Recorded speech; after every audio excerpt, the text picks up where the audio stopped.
My sister-in-law took my first baby's life and was still invited to our next pregnancy announcement. She couldn't do anything to me with everyone present, so she waited until my daughter was born and kidnapped her on her own wedding day. Max and I met on a blind date 5 years ago. Honestly, I was super hesitant about such a date, especially because of all the horror stories I had heard. But the second I saw Max, all of those fears went away. He was charming and attentive, and he made me feel like the only girl in the room. He was extremely observant, noticing little things like how my eyes fluttered when I tried to flirt, or how my lips pouted when I liked something. At some point during the date, however, he mentioned jokingly that his family were a little crazy, and I made the mistake of not taking it too seriously, and instead chuckled and said that we're all crazy in our own ways. Fast forward 2 years later, I was walking down the aisle, ready to call myself his wife. Oddly enough, our wedding day was the day the very first problem in our relationship presented itself. I had never met his brother's girlfriend, Rebecca, before this, and so the first time I saw her, I was wearing all white and had my makeup done. This was after Max and I had said our vows, so I was still on my serotonin high and had even drank a little, so I danced my way over to Rebecca and introduced myself. She was wearing a dress that was sort of close to white, but given I'm a non-confrontational person, I wasn't going to say much about it. I went to hug her and say hello,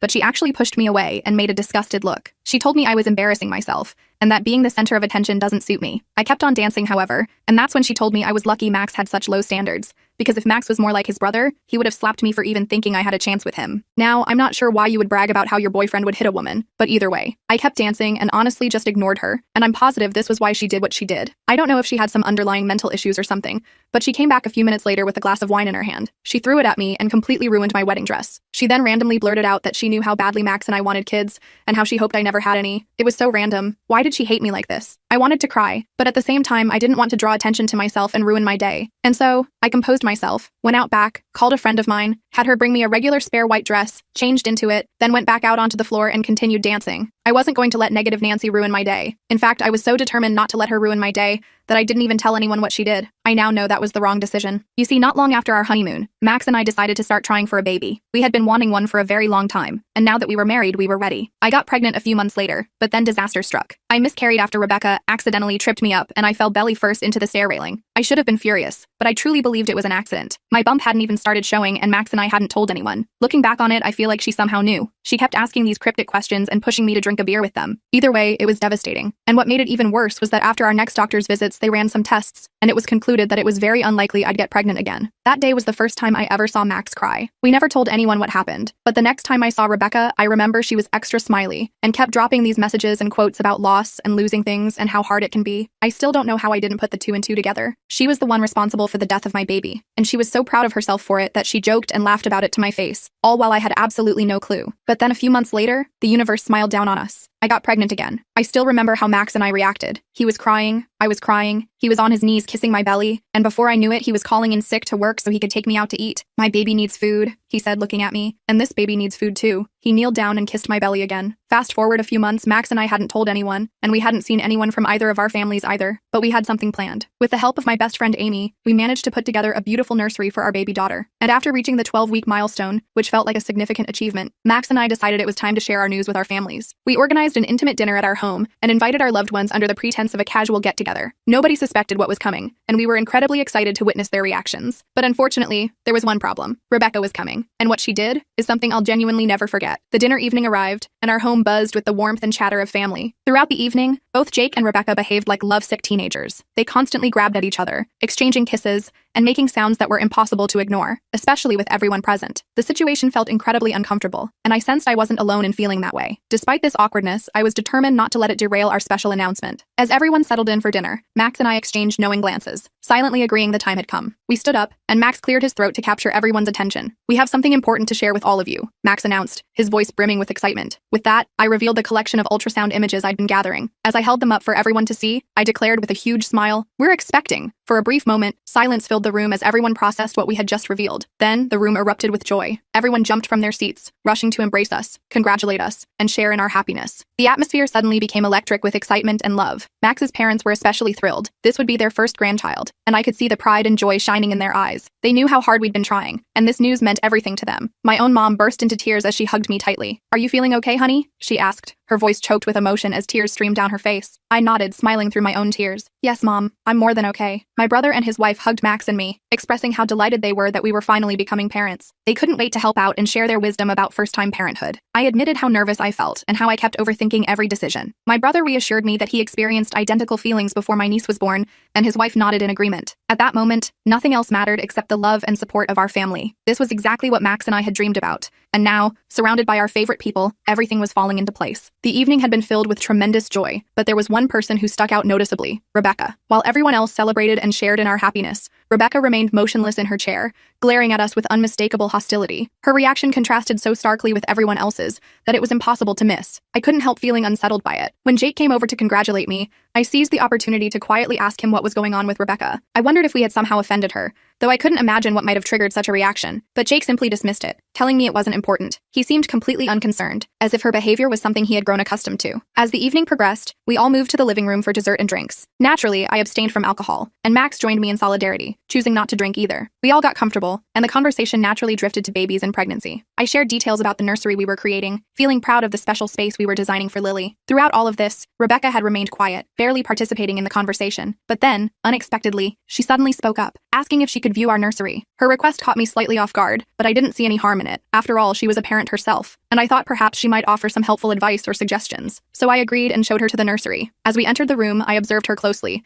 and noticed she didn't appear impressed at all while surveying the space. Instead, she began pointing out perceived flaws with our nursery. She criticized our room choice, claiming it was too bright for a baby to sleep in, suggesting we hadn't properly considered the practicalities. I calmly explained that we planned to install blackout blinds to darken the room whenever the baby needed to sleep, but she barely acknowledged my response. Next, she questioned why we had chosen yellow instead of a more neutral color scheme. I was taken aback and told her yellow is simply a color and has nothing to do with gender anyway. Then, she focused on the baby clothes we had neatly organized in the drawers. She scoffed at them, remarking that her son had never enjoyed wearing such items, and that we should have consulted other parents before purchasing what she called cheap knockoffs. Her tone was dismissive and condescending, which completely surprised me. Until that moment, I'd been trying to remain polite, assuming she might just be somewhat blunt, but this crossed a boundary. I couldn't contain myself anymore. "What the hell are you talking about?" I demanded, unable to hide the frustration in my voice. Her words shocked me, especially considering all the effort Max and I had invested in making everything perfect for our baby. It was obvious she had no intention of offering constructive advice. Instead, it seemed like she was deliberately trying to undermine the joyous atmosphere of the evening. Just as Rebecca was about to respond, my mother and mother-in-law walked into the nursery, their faces lighting up as they admired the room. They began enthusiastically praising how beautiful everything looked, and momentarily, their warmth and compliments filled the space, easing the tension that had been building. However, I wasn't ready to let the issue with Rebecca slide. I turned back to her, repeating my question firmly. "What exactly did you mean by that?" Both my mother and mother-in-law sensed something was wrong. Noticing the tension, my mother asked what was happening. I didn't hesitate to explain how Rebecca had been criticizing the nursery,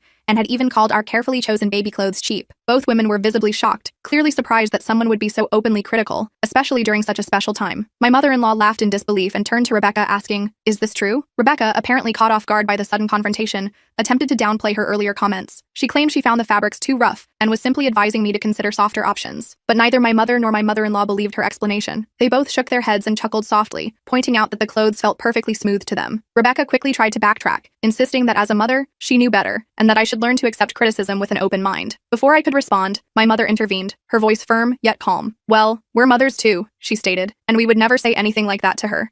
You should know better than anyone how challenging it is being a first-time mother." My mother-in-law joined in, supporting me as well. "This isn't appropriate behavior, Rebecca," she said. "There's a difference between offering advice and being needlessly critical." Rebecca's face flushed with embarrassment as she realized she was outnumbered and clearly in the wrong. She looked visibly offended but had little to say in response. Instead, she stormed out of the nursery in a huff. I followed her out, wanting to ensure the situation didn't escalate further. Rebecca marched straight to Jake, who was still chatting with the rest of the family in the living room. Without explaining much, she announced that she wanted to leave immediately. Jake looked confused, but, sensing her agitation, didn't question her decision. He simply apologized to everyone, congratulated Max and me again on the pregnancy, and then departed with Rebecca. Later on, Jake contacted both Max and me to apologize for Rebecca's behavior at our announcement dinner. He had learned about everything after my mother-in-law gave him a stern lecture for bringing Rebecca to such an important and intimate family gathering. I knew the situation wasn't really Jake's fault, so I forgave him without hesitation. He seemed genuinely concerned and wanted to explain why Rebecca might have behaved so inappropriately. Jake revealed that Rebecca had experienced trauma related to pregnancy in the past. Apparently, Rebecca became pregnant with her son when she was just 16. Later, after marrying her husband,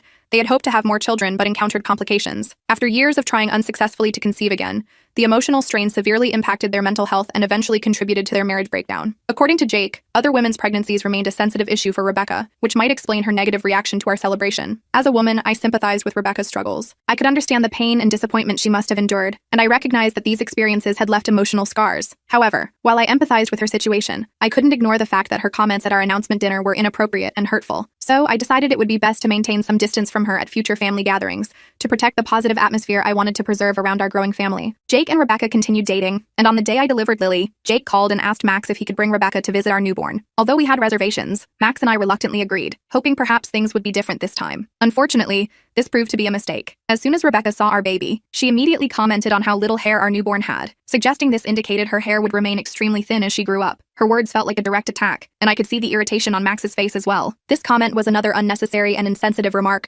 during what should have been a purely joyful moment. Jake, sensing the tension in the room, didn't allow Rebecca to stay long. After offering brief congratulations, they quickly departed. This year, Jake shocked everyone by announcing his engagement to Rebecca. The news received mixed reactions, particularly from my mother-in-law. She openly expressed disappointment with Jake's decision to marry Rebecca, having never wanted her to become part of the family. Apparently, my mother-in-law and Rebecca had been clashing for months. Knowing my mother-in-law is typically warm and kind-hearted, I suspected Rebecca's behavior was likely causing their ongoing tension. When Max called Jake to discuss the sudden engagement, believing everything was moving too quickly, Jake confessed that Rebecca was actually 4 months pregnant. Apparently, Jake had only discovered this 2 months earlier, and had kept it secret as they feared judgment before getting married. Jake explained that he wanted to marry Rebecca before their baby arrived, which seemed reasonable given their circumstances. However, during the wedding preparations, Rebecca threw a tantrum while trying on wedding gowns because she couldn't fit into any of them. She had gained weight during her pregnancy, making it difficult to wear her dream dress. Jake attempted to convince her to choose something more comfortable, but she refused to compromise. Ultimately, she demanded that Jake change their wedding date. Originally planned to occur before the baby's arrival, it was now postponed until a month after the baby's due date, so Rebecca could lose some pregnancy weight. Despite the frustration this schedule change might have caused, everyone understood that this was Jake and Rebecca's special day, and they deserved to choose a date that made them comfortable. A month ago, Rebecca delivered her daughter, and Max and I had even visited the hospital to congratulate the new parents. For their upcoming wedding, Max was selected as Jake's best man. We weren't comfortable leaving Lily behind for the entire day, so we decided to bring our daughter with us. My mother-in-law and I discussed childcare arrangements and agreed we could manage looking after Lily between us. I initially considered hiring a hotel babysitter, but with increasing concerns about child abductions, I felt safer having a trusted family member watch Lily. During the reception, I planned to avoid drinking and would retire early to our room anyway, ensuring Lily received proper care throughout the event. However, about a week before the wedding, Rebecca called me. During our conversation, she asked if I would be bringing Lily to the wedding. I confirmed our plans and began explaining our childcare arrangements for the evening. To my surprise, Rebecca interrupted me and stated she didn't want Lily at the wedding. Shocked, I asked why. Rebecca explained that she only wanted her miracle baby to be the center of attention, claiming that Lily's presence would divert attention away from her child. I tried reasoning that everyone had already met Lily, and nobody could possibly steal attention from Rebecca on her wedding day, but Rebecca remained adamant and grew increasingly upset. She warned that if I couldn't respect her boundaries,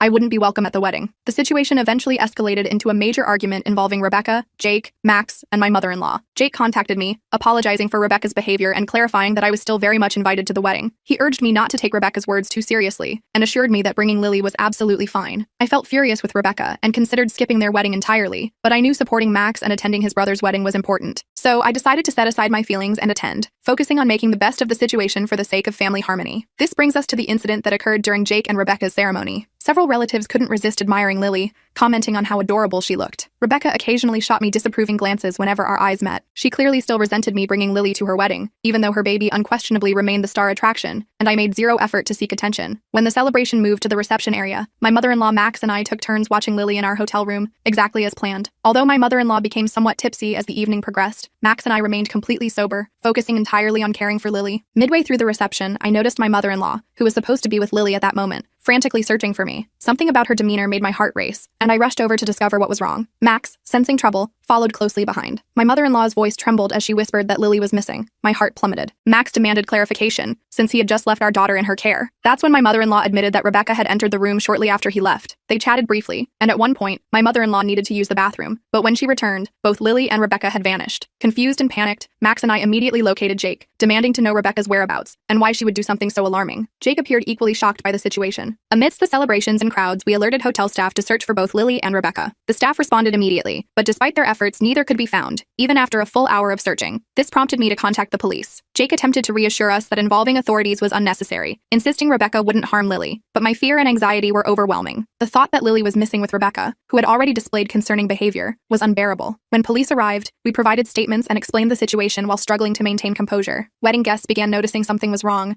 and the atmosphere shifted from celebration to concern. Then, a hotel employee appeared, announcing that Lily and Rebecca had been discovered behind the hotel. We rushed outside with him, my heart pounding with dread. There, we found Rebecca sitting in a chair, holding Lily in one arm while smoking with her other hand. Her own baby rested in a carrier beside her. I couldn't contain my tears as I grabbed Lily from Rebecca and examined her. Max began shouting at Rebecca, demanding to know why she had taken Lily without informing anyone. Rebecca casually responded that she merely wanted to help my mother-in-law, adding that she was family now anyway. My mother-in-law, now completely sober and frantic, screamed at Rebecca, explaining she had absolutely no right to take our daughter without permission, and had deliberately disappeared while my mother-in-law was in the bathroom. Rebecca simply smirked as she turned toward me, remarking that if I was so worried about my daughter, perhaps I should have listened to her request and not brought her to the wedding. I was stunned, realizing she had deliberately abducted my daughter. She wanted me to panic, searching desperately for my child, just to frighten me and teach me a lesson, hoping I would surrender to her demands in the future. Jake tried calming everyone, suggesting this might be a misunderstanding. At this point, the police asked if I still wanted to press charges. Looking at Rebecca's expression, which showed no remorse or apology for her actions, I decided to proceed with kidnapping charges to ensure she never threatened my family again. Rebecca's eyes widened with disbelief as she protested, but police took her into custody immediately. Jake begged me to reconsider, but my mother-in-law told him his wife's actions were unforgivable. I've been criticized for having Rebecca arrested and making her spend her wedding night in jail, but honestly, I don't regret it for a second.